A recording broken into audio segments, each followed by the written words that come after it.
안녕하세요. 사기꾼들 틈에서 살아 돌아온 30대 여자입니다. 말로 자신을 정의하는 사람은 믿으면 안 된다는 거 아시나요? 주변 사람들에게 행동이나 그간의 평판으로 자신을 증명하는 게 아니라 예컨대 나는 거짓말을 못하는 사람이야. 태어나서 거짓말은 해본 적도 없어. 라고 말로써 자신이 어떤 사람인지 떠벌리는 사람은 높은 확률로 태어나서 말을 배운 이후로 참된 말보다 거짓말을 한 횟수가 많다는 거죠. 자신이 돈에 관심이 없다는 사람도 마찬가지라고 생각해요. 구태여 남들에게 나는 돈에 관심이 없어 라고 말하는 사람은 오히려 돈 좋지, 돈 많이 벌고 싶다 라고 하는 사람들보다 돈에 눈이 멀어서 언젠가 관심 없다고 하던 돈 때문에 사람을 잃는 경우가 생긴다고요. 저희 아버지는 항상 돈을 많이 벌고 싶어 하셨어요.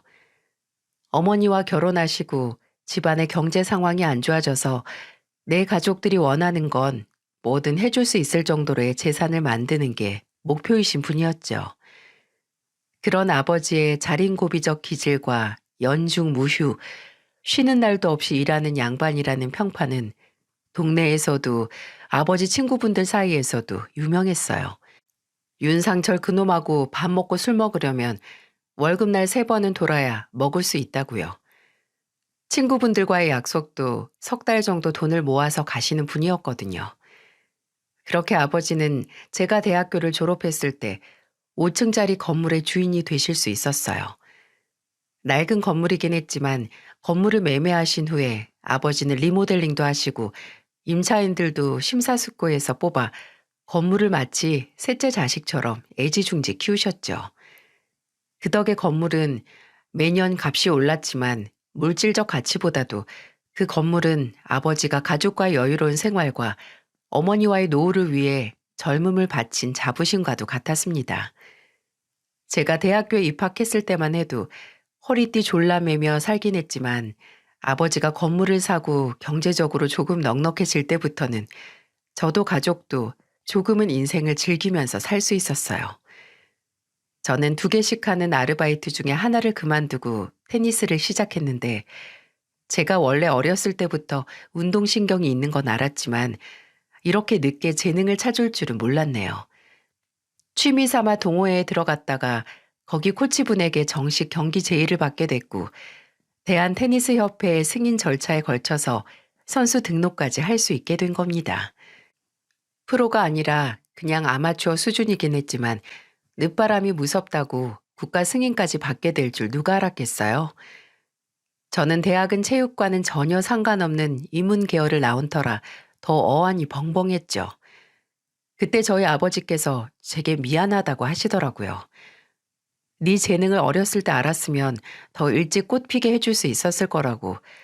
돈 버는데 눈 멀어서 그걸 몰라줬다고 말이죠.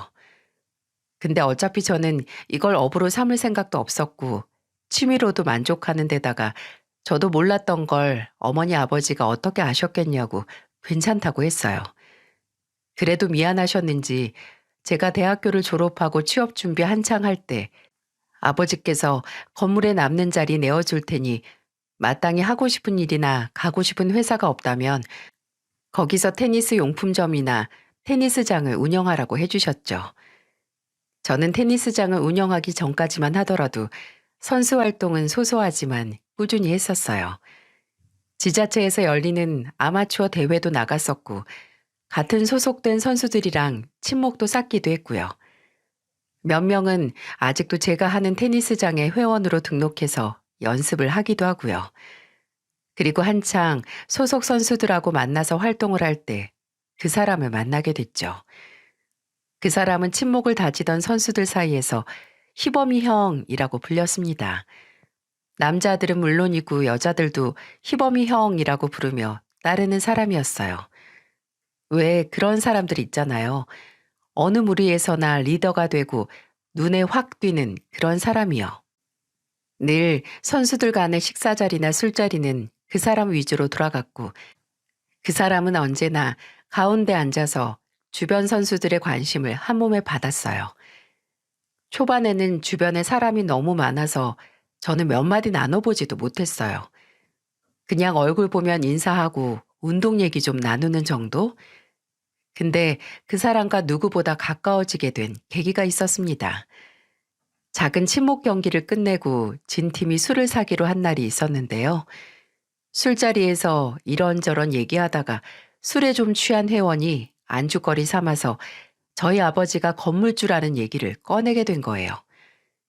그 회원도 어쩌다 저랑 대화 중에 알게 된 건데 순간 분위기는 제가 요새 흔히 쓰는 말로 금수저에 뭐네 하면서 저를 앞에 두고 좋겠다, 부럽다, 평생 먹고 살 걱정 없겠다 라는 불편한 대화로 흘러가기 시작했어요. 그때는 제가 실내 테니스장을 열기도 전이라서 막상 아버지 건물 덕을 본 것도 없었고 계속 아르바이트도 하면서 살았고 대학 등록금도 장학금 받거나 제가 모아서 냈었고요. 저희 집 사정을 처음부터 알지도 못하는 사람들이 평생 건물 덕 보고 놀고 먹고 살아서 부럽다는 식으로 함부로 말하니 기분이 점점 나빠졌네요. 어색하게 웃다가 점점 제 표정이 어두워진 게 좀 티가 났는지 그때 그 사람이 그러더라고요. 경아 씨 부모님이 뭘 하는 분이든 내가 본 경아 씨는 열심히 사는 사람 같은데 학교도 다니면서 선수도 되고 일도 하고 뭐만 하면 돈, 돈, 돈. 우리 천박한 얘기 좀 하지 말자. 어? 그 사람의 한마디로 술의 힘을 빌려 남의 집 경제 사정에 침 튀기며 말하는 사람들이 입을 다물었어요. 나중에 몇몇 선수들은 그날 일을 사과하기도 했고요. 그때 저는 그 사람의 영향력이 대단하다고 생각했어요. 성격이 화통하고 사람들 무리해서 늘 리더 자리가 되는 건 알았는데 이 정도일 줄은 몰랐거든요. 그날 그 사람은 저를 집까지 데려다 주기도 하고 애들이 나쁜 건 아닌데 아마 질투나고 부러워서 더 짓궂게 말한 걸 거야. 너무 마음에 두지 말아요. 라고 했고 혹시 술자리에 있었던 일 때문에 제가 불편해서 불참할까봐 걱정을 하더라고요. 문자로 경아씨 없으면 심심하고 재미없으니까 오늘 꼭 나와요. 라고 개인적으로 연락도 했고요. 그 일을 계기로 가까워지다가 그 사람이 먼저 제게 다가와서 연인이 될 수 있었는데요. 결국 3년이 넘는 연애 끝에 결혼까지 했습니다. 그때는 그랬어요. 강단 있고 사람들 앞에서 할 말은 다 하고 근데 그게 또 선을 넘지 않고 어른들 앞에서는 세상 서글서글하게 잘하고 여러모로 배울 점도 있고 사람으로서 장점이 참 많은 사람이었어요. 그때는 그랬습니다. 철진한 노래 제목이나 삼류 로맨스 영화 제목처럼 그때는 그랬는데 아무리 그렇게 보였더라도 황금을 돌보듯 해야 했어요. 심지어 황금도 아니었던 굳은 진흙 덩어리였으니까 말이죠. 저희가 연애 기간이 좀 길었던 건 그때 저나 남편이나 준비되지 않았거든요. 남편은 선수 생활의 경험을 살려서 스포츠 용품 사업을 시작하는 단계였고 저는 중소기업에 다니다가 퇴사 후에 아버지 건물에서 테니스장을 열 예정이었고요. 그래서 각자의 일이 어느 정도 자리를 잡은 후에 결혼을 하자고 입을 맞추고 제가 30 초반이고 남편이 30 중반일 때 결혼을 하게 됐어요. 그래도 결혼 전부터 꾸준히 서로의 부모님들을 만나긴 했어요. 어차피 연애 초기에 결혼 생각을 하고 있기도 했고 만나려면 빨리 만나서 얼굴을 익히는 게 나으니까요.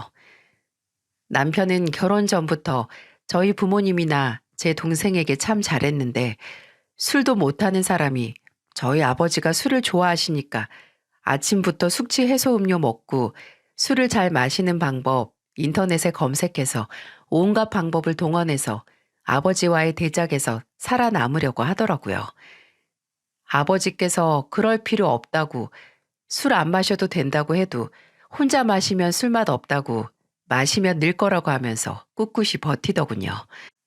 남편은 늘 저희 집에 왔다 가면 하는 소리가 이제 우리 집보다 경아 너희 부모님 댁이 편하다였는데 처음에는 의뢰 하는 소리겠거니 하고 웃어넘겼어요. 근데 제가 처음 남편의 본가에 갔을 때 어쩌면 그 말이 진담이었겠다는 생각이 들었네요. 시댁에는 시부모님과 시누이가 있었는데 초반에는 불편하진 않았습니다. 시어머니는 목소리가 크고 시원시원한 성격이셨고 저희 아버지 건물 얘기가 나왔을 때는 그냥 아유 열심히 사셨네 이 말 한마디 하시고 더 이상의 말은 안 하셨어요. 무슨 판매 일을 하신다는데 정확히 무슨 일이라고 말씀을 안 해주시는 게 의아하긴 했지만 나중에 가족이 되면 알게 될 거라고 생각했고요.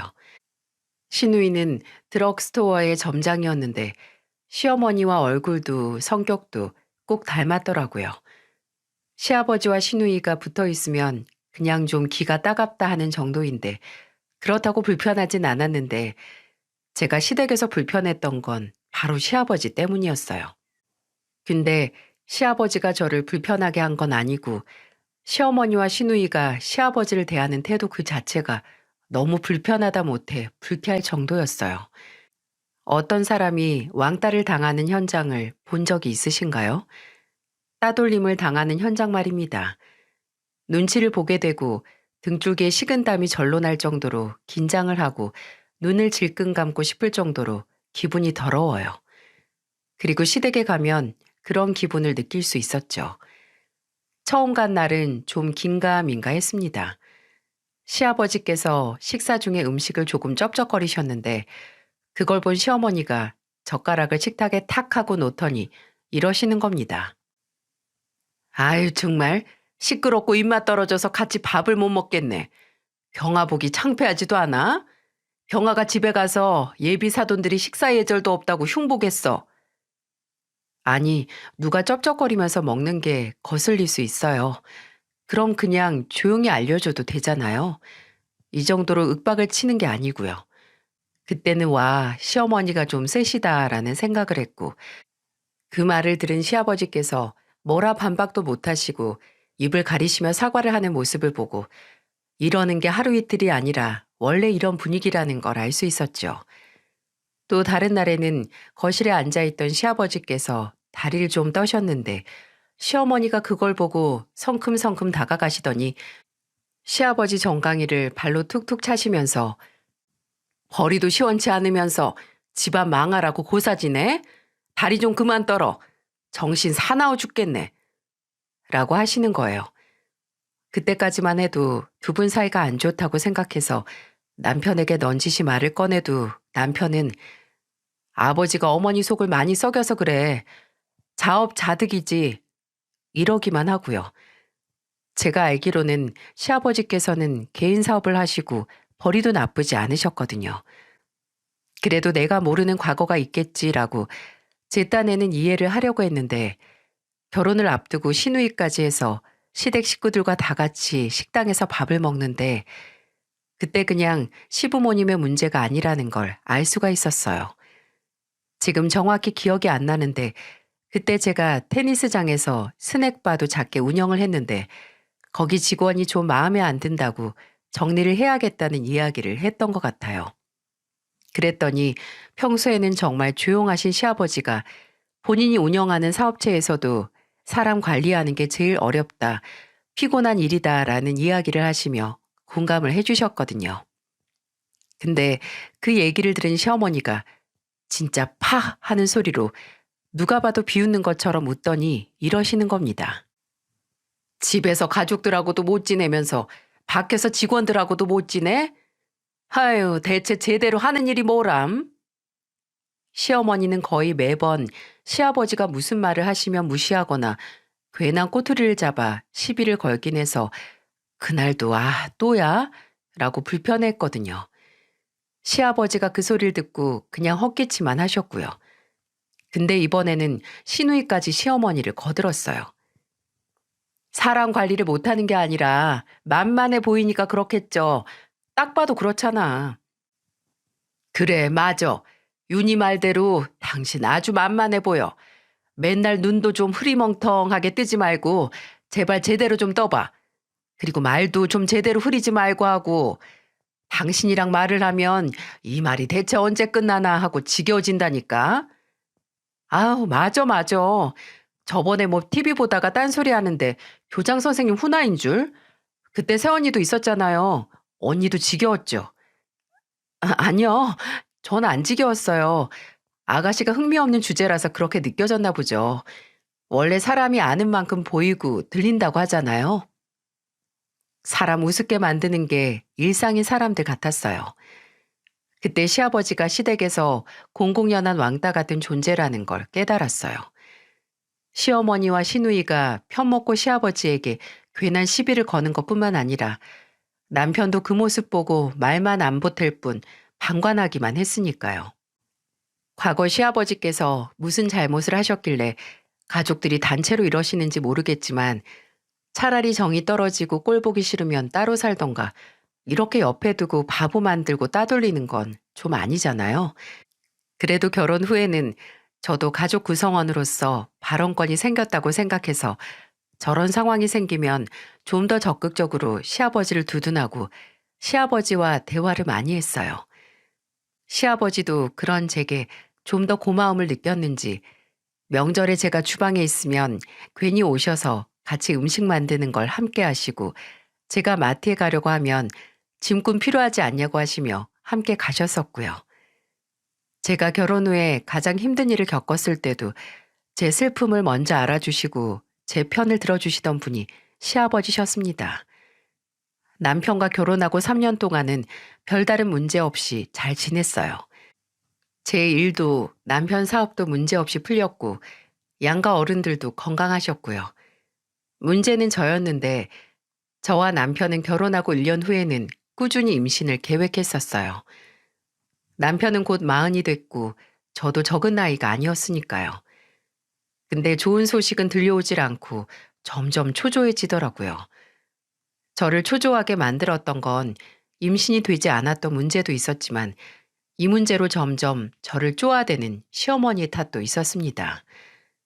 제게 시집살이를 하거나 다른 일을 문제 삼은 적이 없었던 시어머니는 임신 문제로는 굉장히 완고하게 닥달을 하셨어요. 결혼하고 나서 바로 언제쯤에 애 가질 예정이냐고 하셨는데 제가 그래도 1년 정도 뒤를 예상한다라고 하니 너무 늦다고 결혼도 했는데 일찍 가지라고 말을 보태기도 하셨고 제가 결혼하고 딱 1년이 지나는 날에는 아침부터 제게 전화하셔서 이러기까지 하셨어요.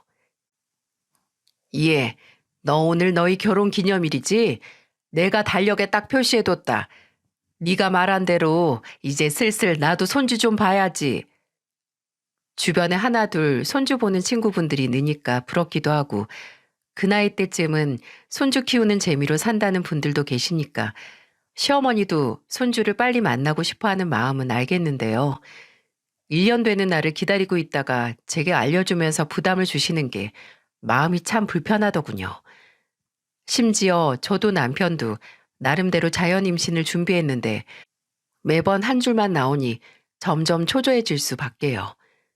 그래서 남편과 함께 난임병원에 갔는데 남편은 별다른 문제가 없었고 제가 문제가 있더라고요.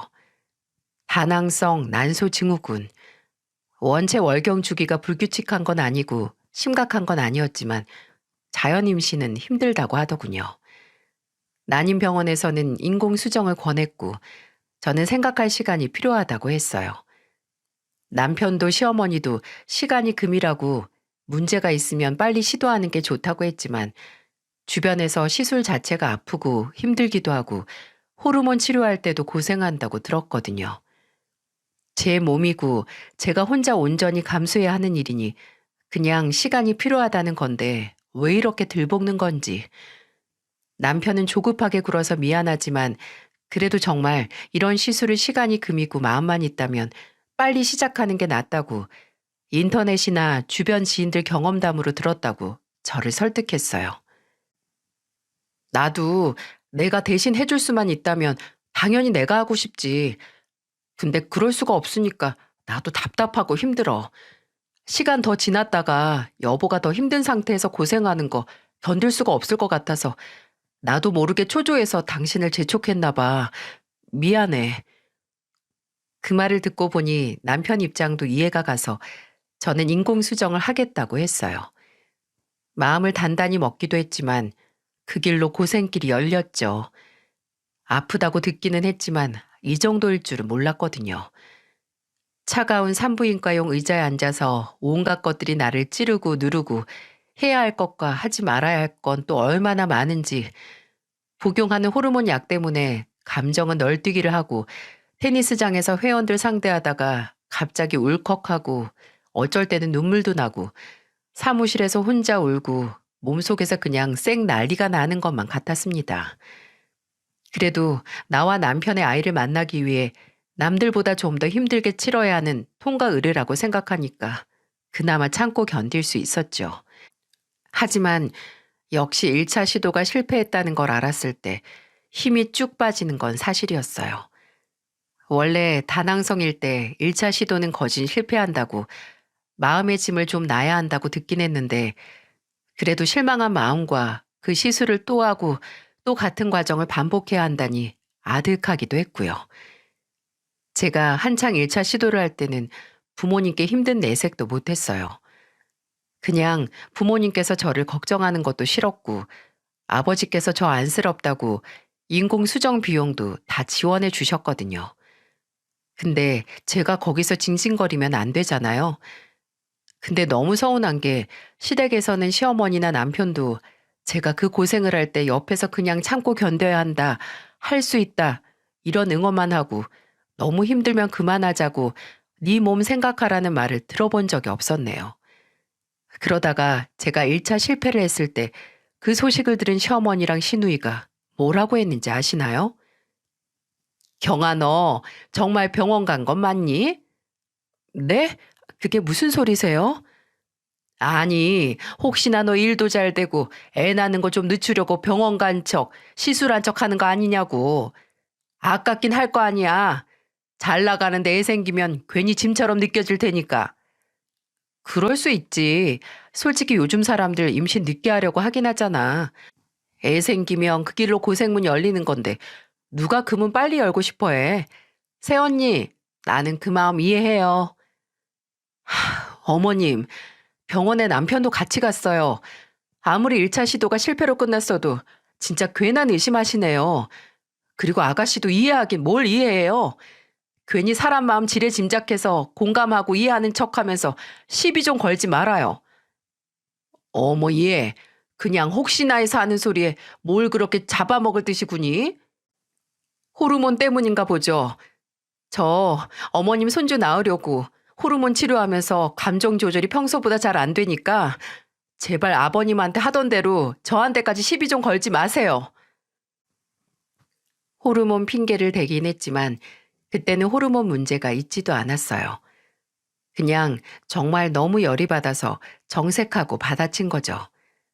별 도움도 주지도 않으면서 괜히 하나둘 말 보태면서 사람 신경 긁고 의심이나 하는 게 말이 되나요? 근데 시아버지는 다르셨어요. 시아버지는 제가 1차 시도하고 힘들어할 때 전화해서 좀 어떠냐고, 몸은 좀 어떠냐, 오늘 기분은 어떠냐고 안부 연락도 하시고 문자로 너무 걱정 말라고 부모 자식 간의 연은 무슨 일이 있어도 돌고 돌아 만나기도 하는 거라고 그런 위로도 해주셨어요.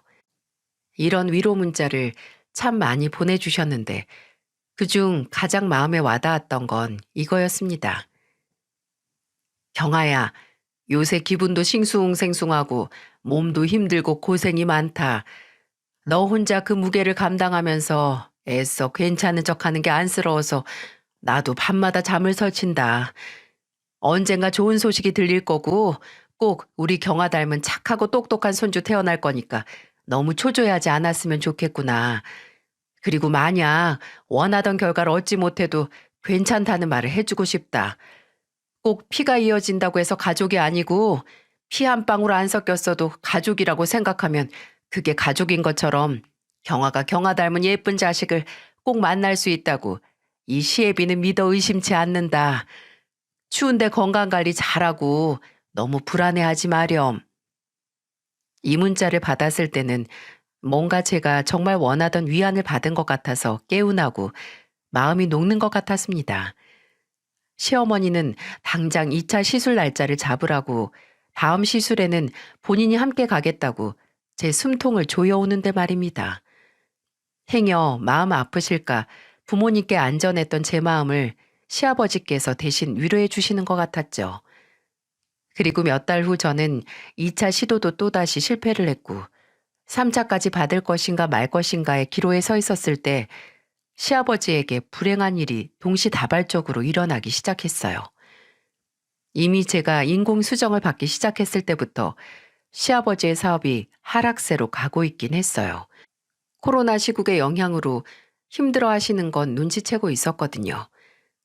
근데 상황이 점점 안 좋아지셨는지 빚까지 지게 됐고 매달 그래도 300씩은 시어머니에게 가져다 드렸던 생활비도 못 가져다 주자 안 그래도 시댁에서 좁디 좁은 시아버지의 입지는 아예 있는 이만 못하게 됐죠. 예전에는 그래도 말은 걸었다면 그 후로는 말도 안 걸고 정말 허수아비나 투명인간 취급까지 했어요. 그러다가 또 사건이 터졌는데 시아버지께서 교통사고까지 당하셔서 병원 신세까지 지게 되신 거예요. 허리 수술까지 하게 되셔서 재활을 받으셔야 했는데 당장 거동을 못 하시는 것보다도 제가 안쓰럽게 생각한 건 시아버지께서 병원으로 이송된 그날 딱 하루만 병원에 와 있다가 그 후로는 단 하루도 시댁 식구들이 입원한 시아버지를 만나러 오지 않았다는 거였어요. 시어머니나 시누이는 진짜 아는 척도 안 했고 남편은 그냥 간병인을 붙여드리자고 말만 했을 뿐이었죠. 저 혼자 유일하게 시아버지께 가서 재활 받는 것도 지켜보고 말동무도 해드리고 따뜻한 물에 수건 적셔서 얼굴도 닦아드렸어요. 남편은 그럴 필요 없다. 그럴 시간에 난임 병원에나 가자고 하는데 그 말이 그렇게 듣기가 싫더라고요. 그래서 내 몸 내가 알아서 한다고 2차 시도 실패하고 바로 3차 받을 날짜 정하기 싫다고 내가 아버님께 가고 싶으면 가는 거라고 상관하지 말라고 했어요. 그러다가 하루는 참 의아한 일을 겪었는데요.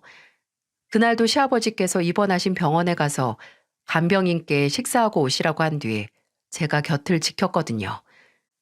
근데 제가 한창 2차 시도가 실패한 것도 속상한데 바로 3차 시술할 생각하니까 지친다. 저도 아이를 원하긴 하지만 남편이 좀 밀어붙이는 것 같다라고 시아버지께 푸념을 했어요. 근데 시아버지께서 그 얘기를 듣고 한동안 말이 없으시더니 넌지시 좀 걱정 어린 목소리로 이러시는 겁니다. 경아 너 희범이랑 결혼하고 변함없이 행복하니? 순간 어떻게 대답을 해야 할지 모르겠더라고요.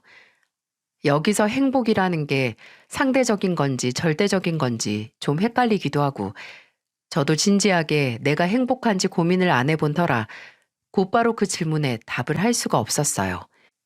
시아버지께서는 말없이 가만히 있는 저를 보고 다시 입을 여시려고 하는데 그때 제 휴대폰이 울렸어요. 들어보니 발신자는 남편이었습니다.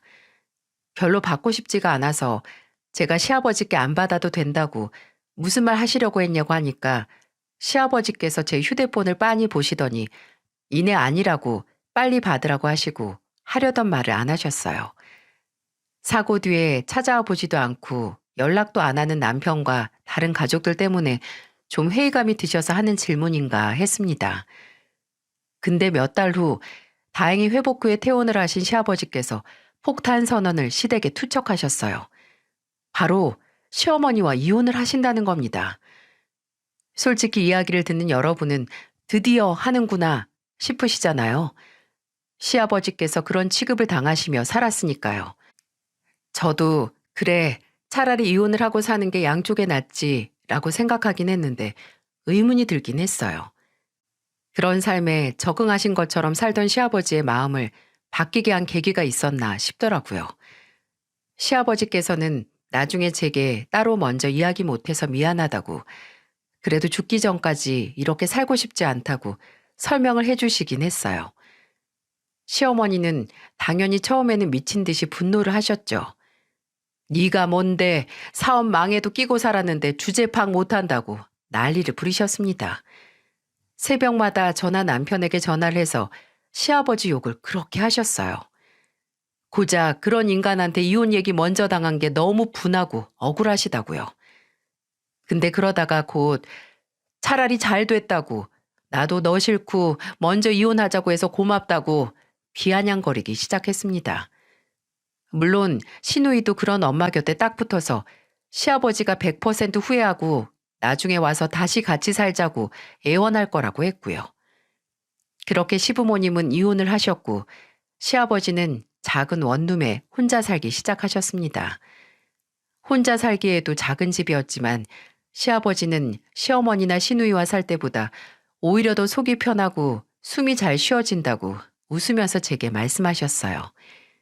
그리고 제게 본인이 이혼을 하긴 했지만 그래도 제 시아버지로 남고 싶고 종종 연락을 했으면 좋겠다고 하셨어요. 저도 물론 당연하다고 했고요. 그렇게 몇 달이 흘렀고 또 다른 청천벽력 같은 소식이 들려왔네요. 테니스장에 있다가 건물 로비 관리인 아저씨께서 저희 테니스장 프론트 전화로 연락을 해오셨어요. 주차장 문제인가 했는데 이럴 수가. 알고 보니 그날 아버지가 건물 둘러보시고 제 얼굴도 보고 하시려다가 건물 1층에서 쓰러지셨고 방금 막 구급차 타고 병원으로 이송됐는데 제가 아버지 딸인 거라는 관리인 아저씨께서 제게 연락을 하신 거죠. 통화했던 구급요원 번호를 알려주셨고요. 그날 입고 있던 운동복 그대로 병원으로 달려갔고 원래 고혈압 관리를 하시던 아버지는 급성 뇌출혈로 쓰러지신 거였어요. 응급수술에 들어갔고 저는 혼자 병원에서 어머니 기다리며 온갖 상상에 사로잡혀서 정신을 차릴 수가 없었어요. 그때 휴대폰이 울리고 남편에게 전화가 왔습니다. 여보세요? 여보, 나 어머니가 반찬 가지러 오라고 하셔서 왔다가 밥까지 먹고 집에 가려고 하는데 당신도 밥 먹고? 남편의 목소리를 듣자마자 충격에 잊고 있던 눈물이 폭발하듯이 나오더라고요.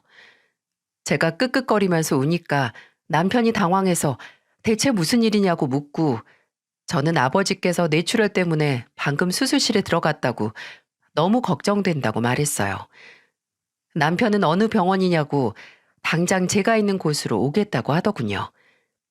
근데 어머니께서도 오시고 계시고 어차피 아버지께서 수술 끝난 후에는 응급실이나 중환자실에 계실 것 같아서 지금은 올 필요 없고 자세한 얘기는 집에 가서 하겠다고 한 다음에 전화를 끊었어요.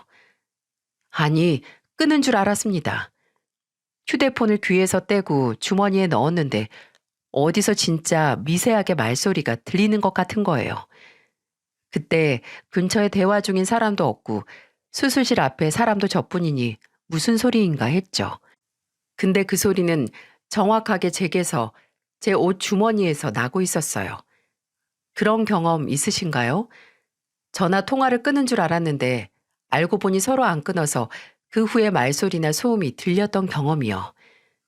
거슬렸던 소리는 제 휴대폰에서 들리는 거였는데 남편도 끊지를 않아서 휴대폰 반대편에서의 소리가 제게 여직 들리고 있었던 겁니다.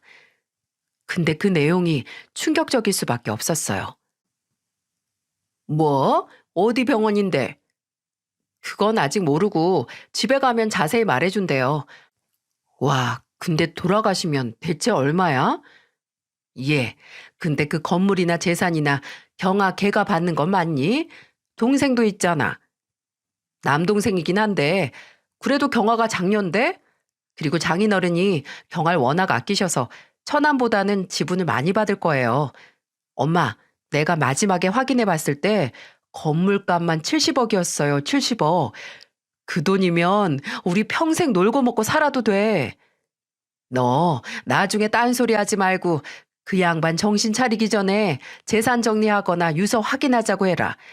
미리 양도하는 방법도 있고 사부인은 멀쩡히 살아있어서 둘 다 죽기 전에는 경아나 너나 권리 없다고 하면 지금까지 경하게 까탈스럽고 임신도 못하는 반푼이 끼고 산 거 물을 수도 없으니까. 알았어요. 엄마는 그냥 장인어른 다시 눈 못 뜨고 편안하게 잠드시라고 기도나 하세요. 그 이후 대화도 저희 아버지 건물에 대한 대화였고 그걸 어떻게 나누네 마네 하는 대화들만 들리더라고요.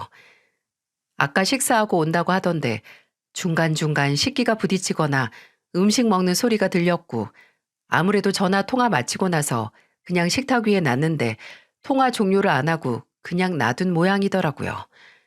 그러다가 두 모자의 추잡한 대화를 제가 듣게 된 거고요. 와, 이게 말이 되나요?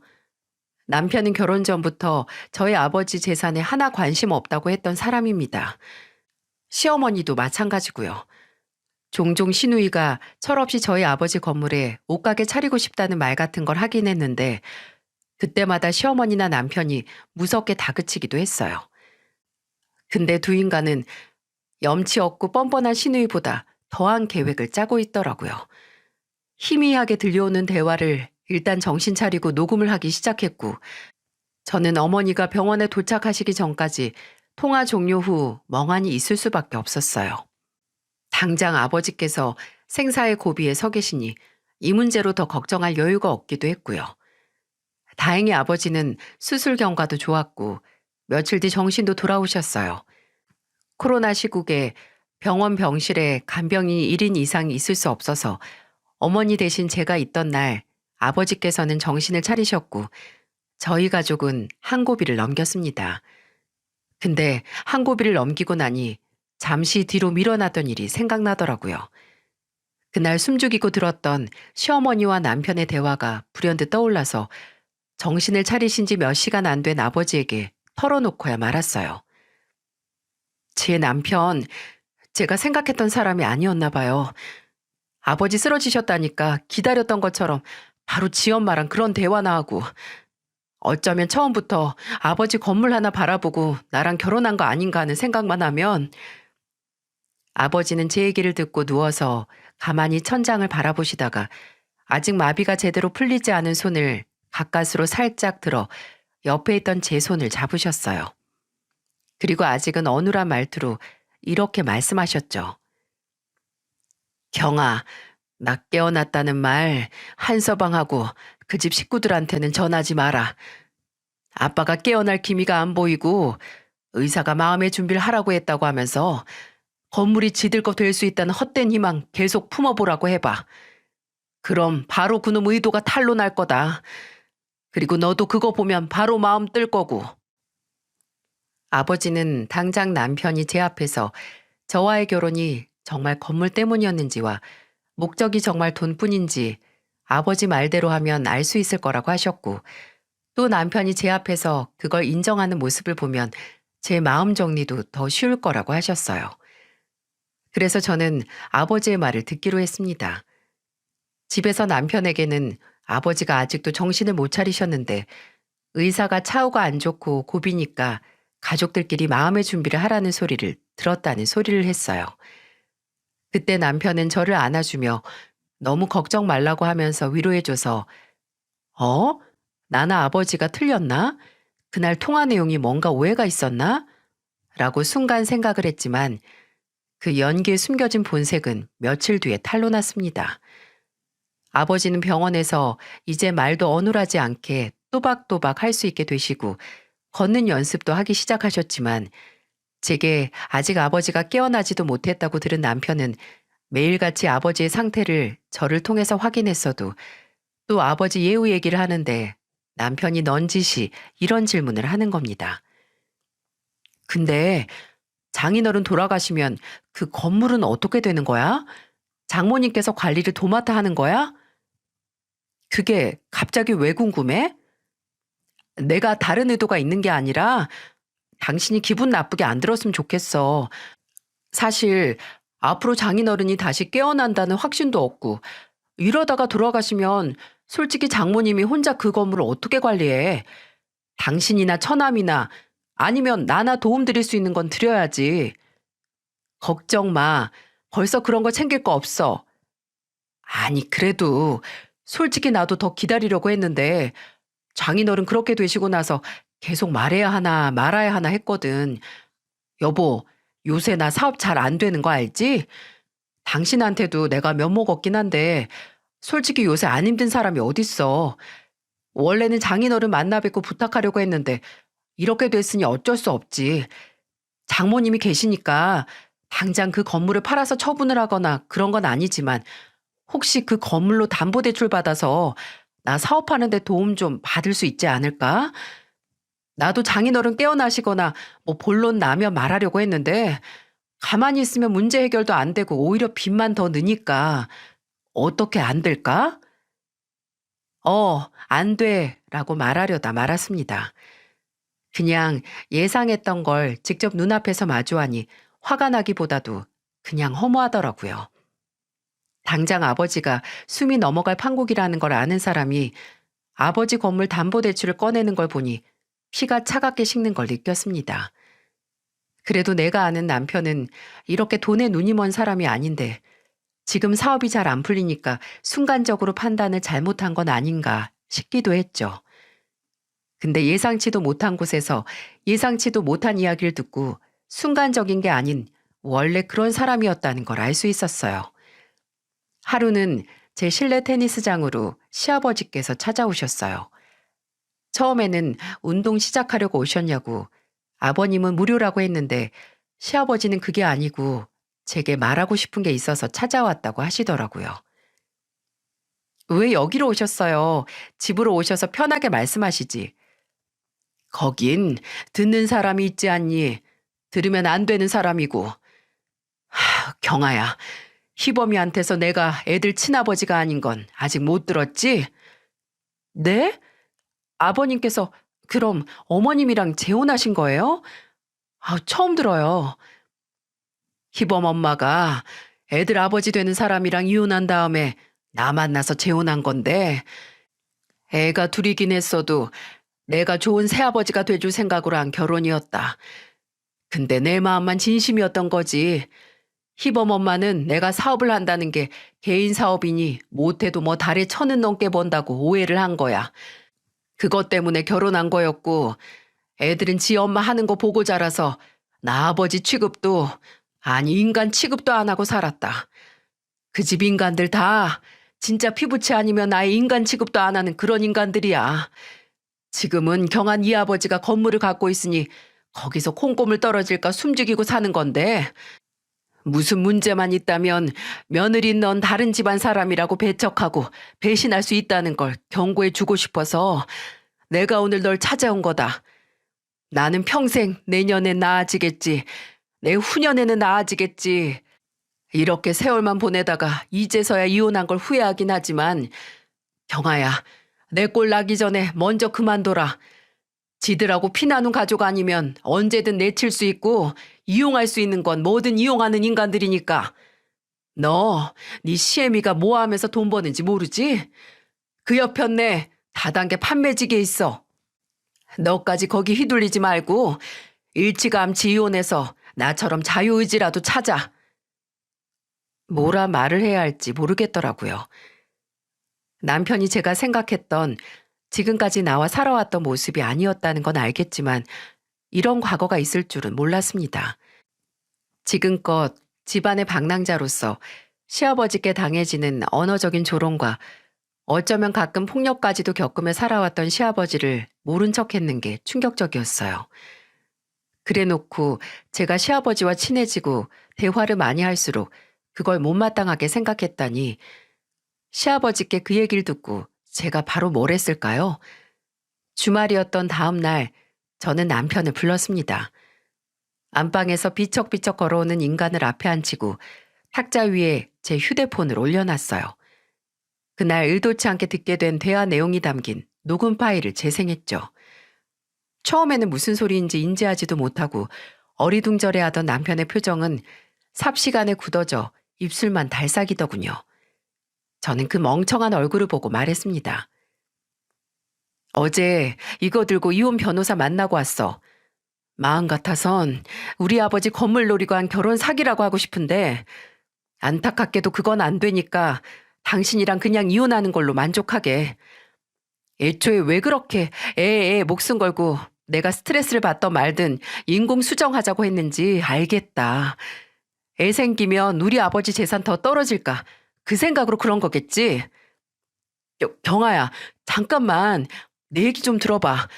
이 대화 내용이 너한테 어떻게 들렸는지 모르겠는데 내 말은 그런 게 아니고. 됐어. 괜히 알고 싶지도 않은 변명할 필요 없어. 어차피 나도 당신이나 당신 어머니하고 법적으로는 묶여있긴 해도 피가 이어진 사이는 아니잖아. 아버님처럼. 안 그래? 그러니까 돈만 보고 이용할 수 있던 거겠지. 그건 어떻게 알았어? 그 인간이 너한테 가서 말했어? 그게 궁금하니? 정말 아버지라고도 안 부르네. 왜 몰랐을까? 정말 당신이나 당신 동생이 아버님을 아버지나 아빠라고 부르는 걸 제대로 못 들었는데 왜 내가 왜 그렇게 아버님하고 사이가 안 좋냐고 물어봤을 때 설명 안 하다가 이런 식으로 알게 하니? 까놓고 말해서 나한테 당신이 물어보지도 않았잖아. 그래서 말 안 했다. 그게 뭐 좋은 소리라고 말을 해? 말 똑바로 해. 나 분명 당신이 나한테 시아버지 얘기 말할 기회 줬었어. 내가 왜 사이가 그렇게들 안 좋냐고 그 질문했을 때 충분히 말할 수 있었다고. 애초에 같은 가족으로 안 봤으니까 말할 필요도 없다고 그렇게 생각했겠지. 여보, 당신이 오해한 거야. 그동안 말 못했던 건 정말 미안해. 그리고 장인어른 일은 나도 당연히 장인어른 걱정되고 보고 싶지. 그래도 현실은 현실이고 살아야 하는 사람은 살아야 하니까. 정말 우리 아빠 보고 싶어? 정말이니? 내가 널 믿을 수가 있어야지. 당연한 거 아니야?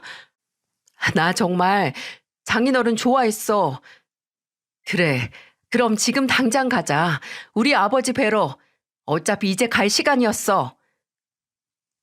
저는 바로 차키를 챙겨서 집을 나왔어요. 당황한 남편은 슬리퍼만 신고 저를 쫓아 나왔지만 병상에서 정신도 못 차리는 사람 뭐하러 보냐고, 나중에 정신 차리시면 그때 보자고 약을 팔더군요. 저는 걱정할 것 없다고 하고 그대로 운전을 해서 옆에 남편을 앉히고 아버지께서 입원하신 병원으로 찾아갔어요. 병원 앞에 도착해서 내린 저희는 한동안 차 앞에서 정승마냥 있었습니다. 제 눈치를 보던 남편이 먼저 입을 열었죠. 안 들어갈 거야? 근데 이거 어차피 병실에 보호자나 간병인 들어갈 때 한 사람만 들어갈 수 있고 나머지는 못 만나지 않나? 그만 좀 남의 생각하고 네 생각이나. 저기 오신다. 저는 병원 본관 입구 쪽을 가리켰고 자연스럽게 제 손끝을 따라간 남편은 그 순간 마치 못 볼 걸 본 사람처럼 그 자리에 굳어서 신음소리 하나 내지 못했습니다. 제 손가락 끝이 당도한 곳은 바로 퇴원 수속을 마치고 병원에서 나오시는 아버지였거든요. 네, 맞아요. 그날은 아버지의 퇴원 날이었고 여태껏 아버지가 뇌출혈로 쓰러진 후에 정신을 못 차린다고 생각했던 남편에게 2달이 걸어서 나오는 아버지가 귀신보다도 무서운 존재였을 테죠. 남편은 아버지를 보고 사색이 되더니 이내 저를 보고 그러더군요. 나한테 거짓말했어? 그래서 저도 말했죠. 왜? 넌 나한테 거짓말 해도 되고 나는 안 되니? 그리고 아버지가 저희 앞으로 당도하셨을 때 아버지는 손에 들고 있던 짐가방을 들어 올려 남편의 머리통을 가방으로 후려쳤습니다. 순간 남편의 모가지가 떨어진 게 아닌가 싶게 돌아가더니 남편이 억 하는 소리를 냈죠. 아버지는 괴념치 않고 말씀하셨어요. 죽었던 사람이 살아 돌아온 것 같아서 넋이 나갔냐? 이 쓰레기 같은 자식아? 네 애미가 기도해서 죽은 사람 재산 덕 좀 보려고 했는데 이제 못 볼 거란 생각에 정신이 나가든? 장인어른, 이 사람한테 무슨 얘기를 들으신 건지 모르겠는데 사실 필요 없어 이놈아. 내가 뇌출혈로 쓰러졌어도 귀가 잘못된 건 아니라서 네 놈이랑 네 놈 애미가 하는 말 다 들었다. 이제 네 놈 입에서 나오는 얘기는 여름이 덥고 겨울이 춥다는 얘기를 해도 안 믿으니까 헛고생하지 마. 당장 내가 너 내 딸이랑 이혼시킬 거니까. 그리고 아버지는 한 번 더 가방으로 남편을 후려치셨고 이번에는 남편이 무거운 가방 무게를 견디지 못하고 뒤로 밀려났어요. 이제 변명할 생각도 없는지 남편은 꺾인 고개를 들어 아버지를 노려보더니 주섬주섬 휴대폰을 들어 보이며 소리쳤습니다. 장인어른, 이것도 엄연히 폭력이고 폭행입니다. 당장 경찰 불러서 고소해야 정신 차리실래요? 그래, 해라 해. 네 말대로 건물가만 70억 있는 내가 그까지 고소당한다고 네 놈한테 잘못했다고 싹싹 빌 것 같냐? 야, 이놈아! 맞은 김에 한 대 더 맞아라! 아! 첫 번째 때린 건 니놈 쌍판이 꼴 보기 싫어서 후려쳤고, 두 번째는 내 소중한 딸 속이고 살았던 게 괘씸해서 후려쳤고, 마지막 세 번째는 평생 지 자식도 아닌 애들 걷어서 키웠더니 피부치 아니라고 피부치인 것들끼리 작당해서 따돌린 게 같은 인간으로서 치가 떨려서 후려쳤다. 네 새아버지 며칠 전 나 병문안 한다고 왔다 가셨어. 경아하고 니놈 결혼 처음에 못 말린 게 죄송하다고 사과하시더라. 본인도 이제서야 그 집에서 벗어났다고. 그렇게 살지 말어. 사람으로 태어났으면 최소한 기본은 해. 받은 은혜는 알고 갚고 소중한 사람한테는 절대로 기만하거나 속여서는 안 되는 거야. 아버지께 후드려 맞기만 한 남편은 욕지거리를 내뱉더니 바로 택시를 잡아서 도망가더라고요. 저는 아버지를 모시고 본가로 갔고요. 그리고 저는 당연한 수순처럼 바로 이혼을 준비했습니다. 예전에는 남편과 저 사이에 아이가 안 생겨서 스트레스를 그렇게 받았는데 아이가 안 생겨서 오히려 이혼이 더 빨리 마무리될 수 있었네요. 지금 가만히 생각해보면 제가 아이를 원했음에도 인공수정에 적극적이지 못했던 건 저도 모르게 이건 아니다라는 느낌을 받아서가 아니었을까 싶어요. 왜 사람이 제3의 감각이라는 게 있다고 하잖아요. 이혼 과정에서 딱히 어렵거나 문제가 될 건 없이 진행될 수 있었는데 그 과정에서 한 가지 알아낸 사실 중에 충격적이었던 건 바로 시어머니의 사기 전가였어요. 진짜 가지가지 하지 않나요? 제가 이혼 소송을 맡긴 변호사 사무실에서 어렵지 않게 알아낸 사실인데 사기 전과 오범으로 시아버지께 들었던 그 다단계 판매 문제로 몇 번이나 고소를 당했던 모양이었더라고요. 참나, 왜 돈에 눈이 먼 인간이었는지 잘 알 수 있었습니다. 제 이혼이 한 가지 좋은 결과를 내긴 했는데요. 바로 저희 아버지께 좋은 친구가 생겼던 거였어요. 아버지는 난임 문제로 제게 진심으로 위로를 건네고 힘이 되어주고 또 늦긴 했지만 시댁 인간들의 비밀을 다 알려주며 경고까지 해준 시아버지께 은혜를 갚는 의미로 보답을 하셨어요. 아버지 건물 주차 요원으로 시아버지를 고용하셨고 작은 단칸방에 사시는 시아버지를 위해서 작긴 했지만 그래도 방이 하나 있는 집을 구해서 그곳에서 살 수 있게 하셨던 겁니다. 그 후로는 두 분이서 술친구가 되셨고 아직까지도 잘 만나고 계세요. 가끔씩 저도 껴서 식사를 하기도 했고요. 저도 시아버지가 피가 섞인 가족이 아니라는 이유로 시댁에서 배척을 받았지만 오히려 피가 섞이지 않았던 저와 시아버지가 진정한 가족이 아니었을까 하는 생각이 드네요.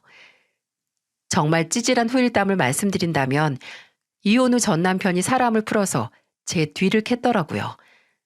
테니스장에 새 회원이 2명 들어와서 봤는데 어딘지 얼굴이 낯익은 겁니다. 알고 보니 선수 시절 전 남편이랑 친했던 동생들이었어요. 뻔히 그 인간하고 친한 거 아는데 굳이 제 테니스장으로 와서 회원 가입을 했다? 제가 그 2명의 회원권을 취소하고 나서 바른 대로 말하라고 하니 한 명이 이실직고를 했는데 그 인간이 제 테니스장으로 보내서 제가 어떻게 지내나 남자가 생긴 건 아닌가 감시하라고 보냈답니다.